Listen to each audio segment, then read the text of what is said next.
Because we've seen, for example, during the pandemic, we've seen how the socialist countries have managed the pandemic. It is amazing. Look at Cuba. Cuba had to go and help the most developed countries in Europe.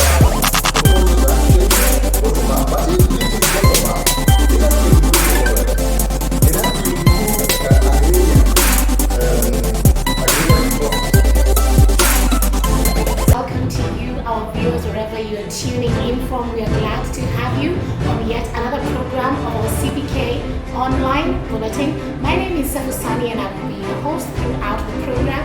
And today we have the Secretary of Cooperatives and Workers, who is a member of the Central Committee, Mr. Gitahi Ngunyi. We're going to have an interview on his role in the party and the activities that he has been undertaking.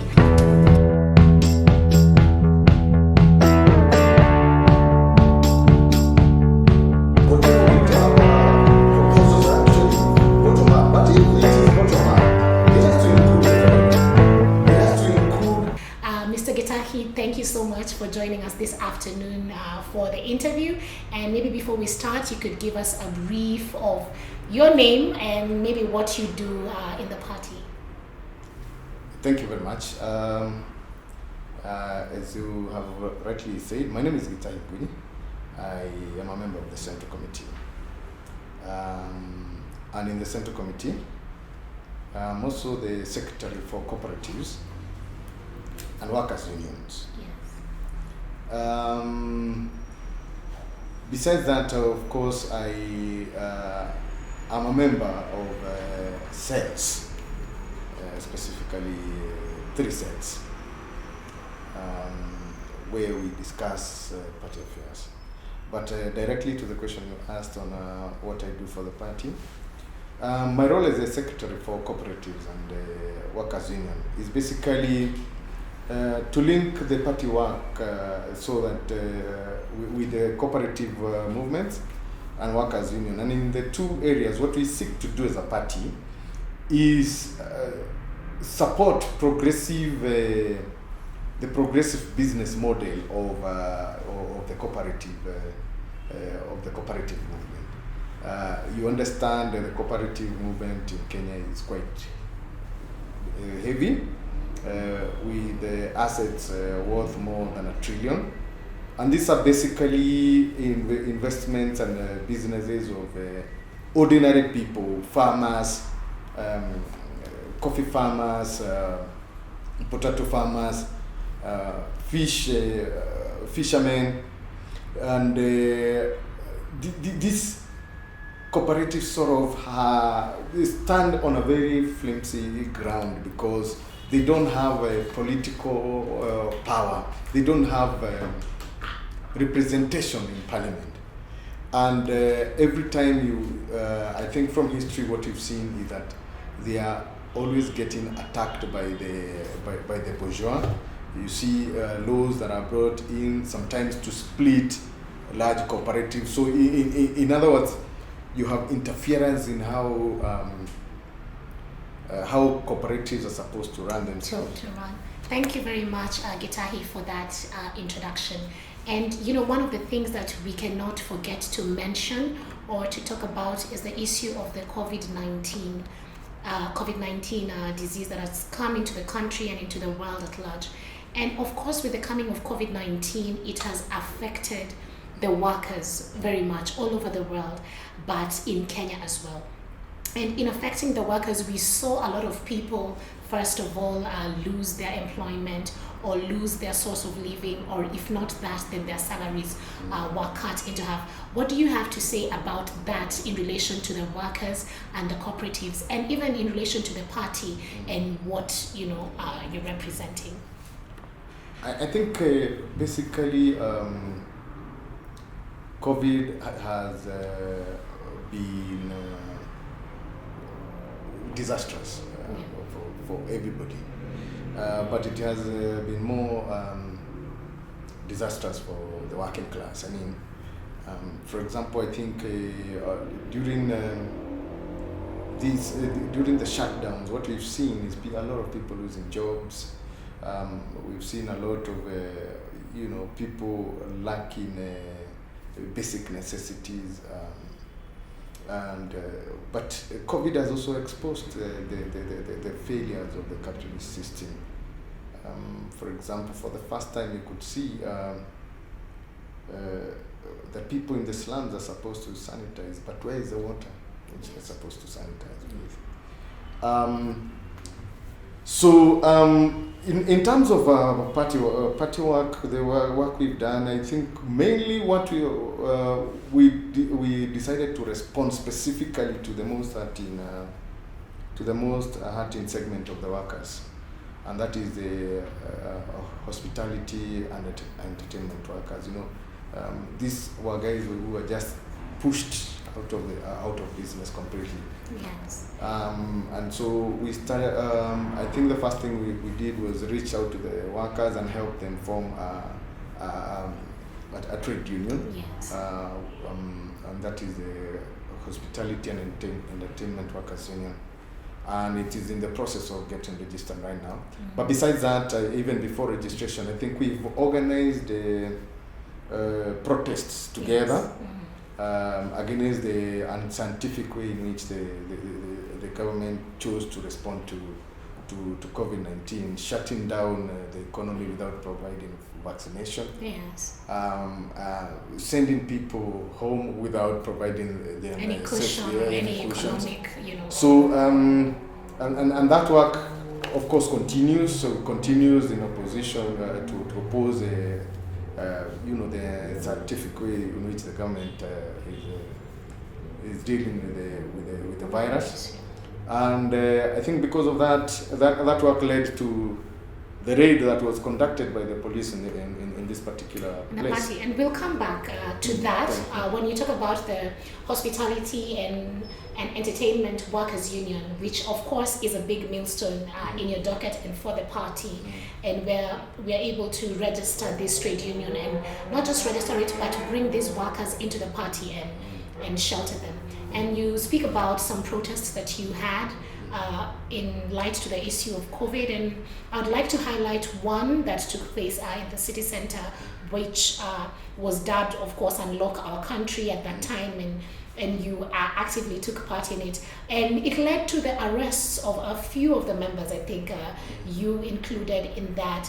And how was it for you, to get arrested because of fighting, for the rights of workers together with the workers? Thank you. Yeah. For me, it's a continuation of the class struggle. Yes. We are well aware. The state is part of the capitalist system, and every time you are on the side of the working class, you'll always be a marked enemy. So for me to get arrested was just a natural process of engaging in the class struggle. I was not surprised. I didn't expect anything less. We know that those are the only tools. Those are the tools they always use to suppress the voice of the working class. And what were the charges that were laid against you? We are still to learn, but I think with the intent to charge us with contravening COVID-19 protocols, which is neither here nor there. And that's pretty sad. Yeah. And the case, I understand, has been ongoing for a period of time. How long has the case? I think since May, and this is September. Yes. We are supposed to go for a mention again. Yes. The last time we attended, we were told the magistrate was not feeling well, and that's natural. I mean, we had to take another date, and we'll be going back on 30th of September. That's a pretty sad state, and we hope that we'll be able to get justice even for the workers and for the party and for Kenyans at large. Speaking of trade unions, we have a head of trade unions. So we have a trade union in the country known as COTU, with its head Francis Atwoli, who was recently re-elected, or was it appointed as the head still? What is your take on this trade union? Does it represent the workers and the cooperatives of, the day-to-day Kenya, or do we need an alternative?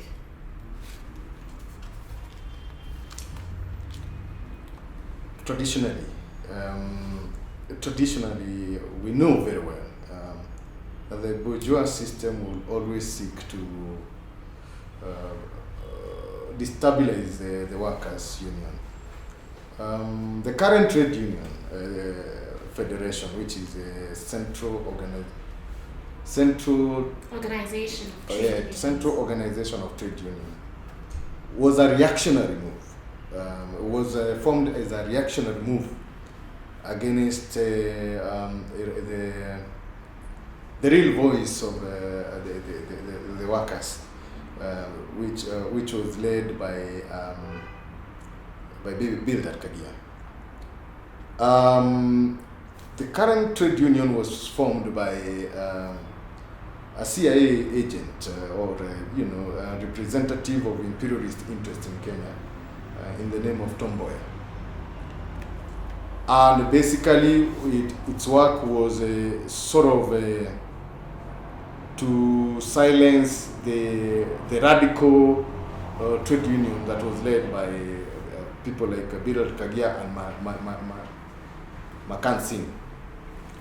So we see that this trade union leaves its billing supporting bourgeois interests, and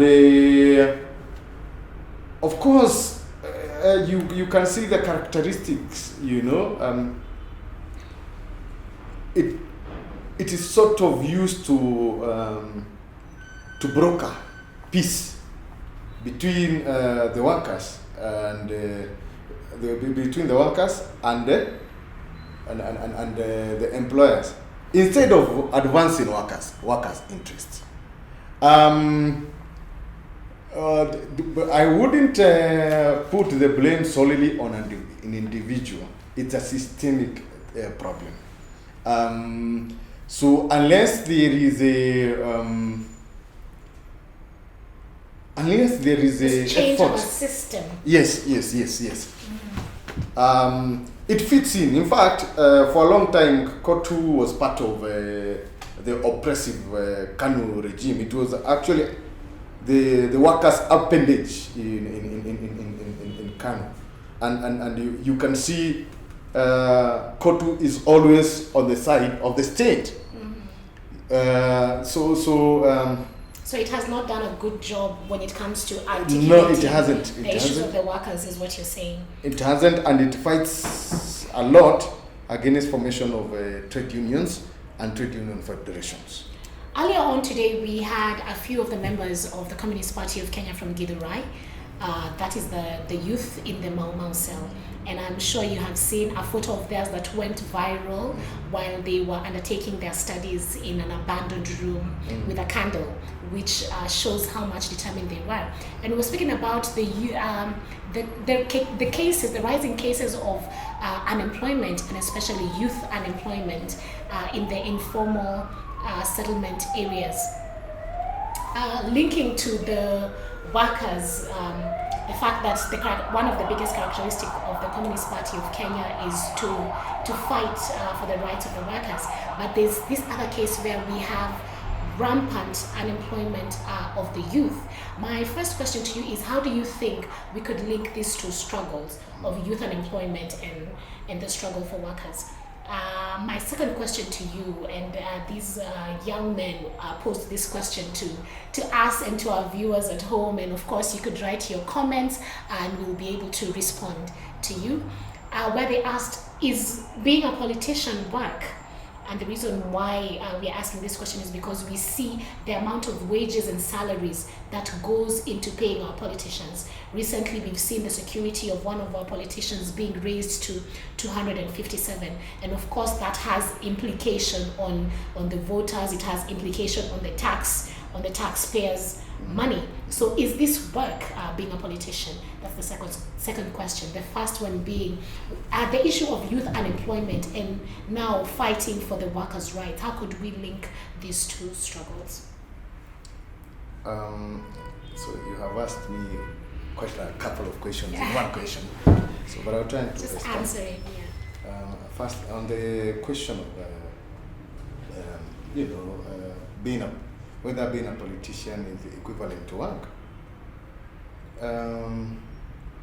you have to look at the politician from various perspectives. There is a bourgeois kind of a politician. His work is basically to protect the interests of of his class, to promote the interests of the class that he comes from. Is that work? No, it's not work. It's not work. It's just protecting your interests. But yeah, being a politician is work, because if you are revolutionary, it's real work, because it involves changing policies, changing laws to advance the movement towards a revolution, to advance the workers' interests. It is work in the sense that it involves organizing people,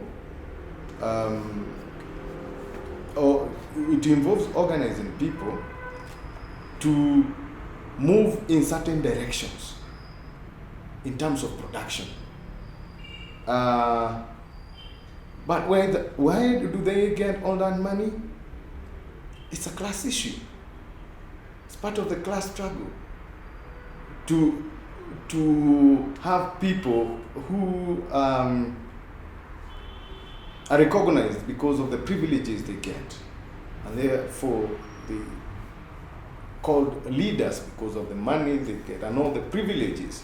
So what you're trying to say on the issue of politics is that there are two ways of practicing politics, and we could practice the bourgeois politics, which is a politics that serves the interest of a person and or the people around that person, and or we could practice the politics where we actually serve the people. Yes. And this is the politics that is work and needs to be compensated. Yes. On the issue of the unemployment of youth and workers, how do you think we can link these two struggles as a party and also as a nation, so that the rising cases of youth unemployment, especially in informal sectors, is not something that we have to deal with day in, day out?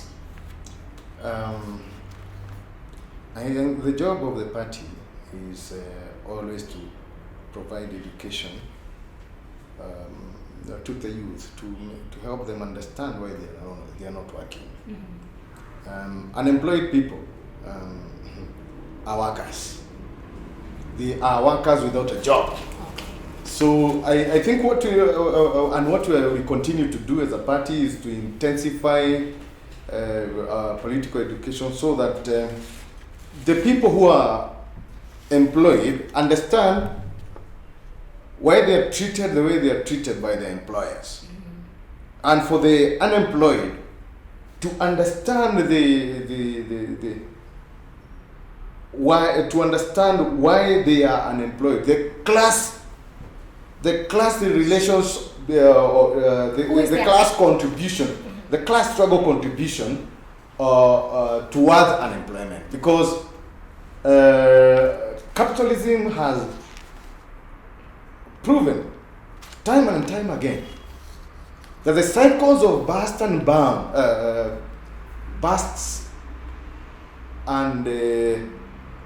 I forget the cycle where the economy go down and goes up, it always creates mass unemployment, and because it is not sustainable.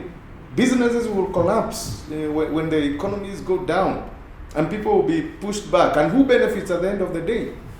It is a capitalist. You've brought about an interesting question of the economy.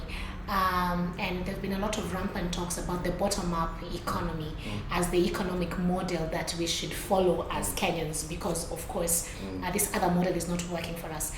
What is your take on the bottom-up economy? Is this viable, and is this a communistic ideal that you think we could undertake? First, I think the place to begin is first to appreciate that even though Kenya's politics has been about ethnic mobilization, for the first time we are beginning to see a shift towards the idea. And I would like to commend whoever, the people like Dr. Devin D and his group who has come up with the idea of a bottoms up, which I think they are pursuing through the deputy president.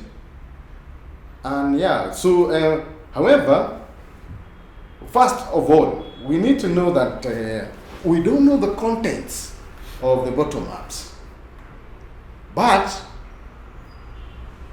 I believe, or as a party, ideologically, whatever our proposals are actually bottom up. But if it is bottom up, it has to include the following.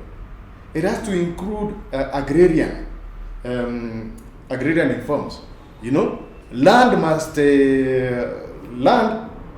be released, or must get out of the hands of a few.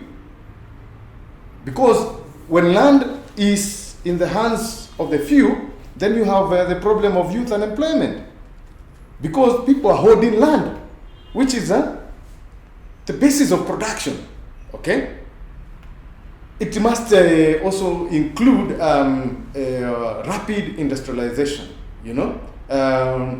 based on agriculture. Okay.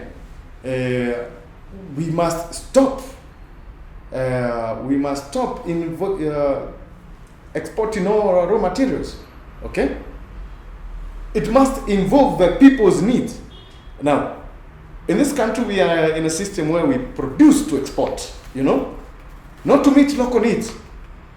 Bottoms up has to do with production for the local needs. And that's where you begin to build industrialization, okay? The heavy industry, the soft industries.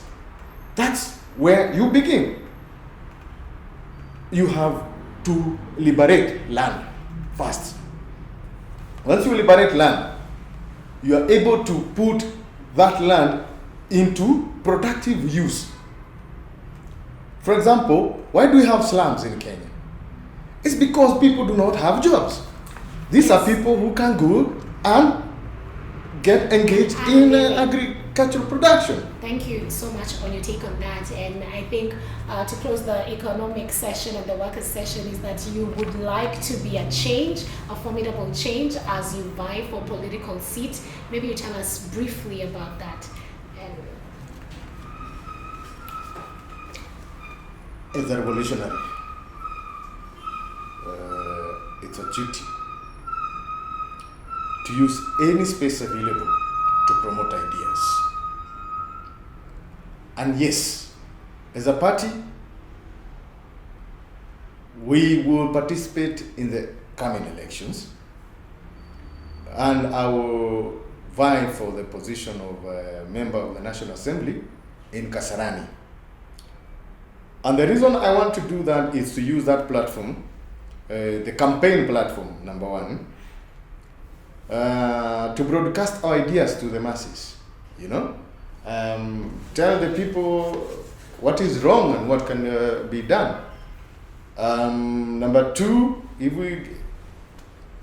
we win that seat, of course, we'll get into parliament and we'll continue exposing the bourgeois system.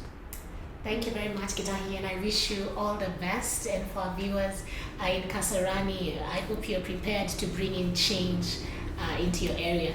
And now, to other news. You've been part of the editorial team of a magazine for the Communist Party of Kenya which is dubbed Itikadi, Yes. which came out last year, and the magazine seeks to talk about political ideology and issues of politics and economic reforms, and to bring our ideas to the people. And I'd like you to tell us briefly about that, but who are the members of that editorial team to begin with? Number one, I think to just start,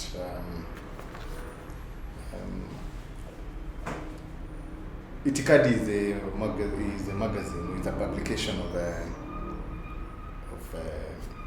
the party, and it is an organ of the party. It's not just not any other publication. It conveys party positions ideologically. It also reviews and analyzes the social condition in our country, and seek to urge our cadres and the mass on what to do next. So it's a very important platform for the party because it takes the ideas of the party to the public. And I'm very proud. I'm very proud that I'm involved in a little way in the production of the magazine. Basically, the Secretary General is the editor, like in any other publication of the Communist Party. And then, of course, he has picked members of the editorial board. Yes. And yes, now you've mentioned the Secretary General, so you can tell us the members, the Secretary General, and there's you, and is there any other person in the editorial team? There is an editorial team. Thank you very much. And what was the process of coming up with the name of this publication, and just coming up with the publication in short? Or even just naming it Itikadi. Were there other names that came up? Why did you settle on this specific name? Why was it in Swahili? Yes. Thank you very much. First, the party decisions are made democratically. So the name was discussed a lot, and even the language in which the name of the title of the magazine would appear was discussed extensively, and there was consensus that Swahili is a revolutionary language for Africa and for Kenyans, and therefore what is lacking in Kenya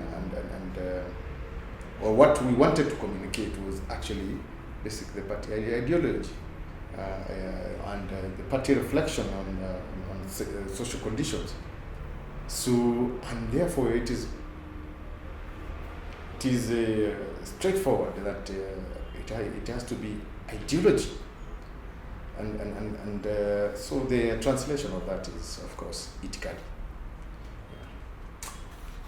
Thank you so much, Gitahi, for joining us. And for our members at home, you could get your copy of Itikadi. The September issue is out, and it goes for 1,000 shillings for the Solidarity, 500 shillings for the hard copy. And if you go to our website at www.communistpartyofkenya.org, you can download your soft copy edition for free. Thank you very much for joining us for this interview, and thank you so much, Gitahi Ngunyi, for availing yourselves and for enlightening our masses more. You can follow us, of course, on our social media platforms, on Facebook, Communist Party of Kenya, on Twitter, Communist KE, on our WhatsApp and YouTube platforms at Communist Party of Kenya. Like, share, subscribe, and comment, and we will be here to respond to you. Thank you so much for joining us, and until next time, it is goodbye and good luck from us.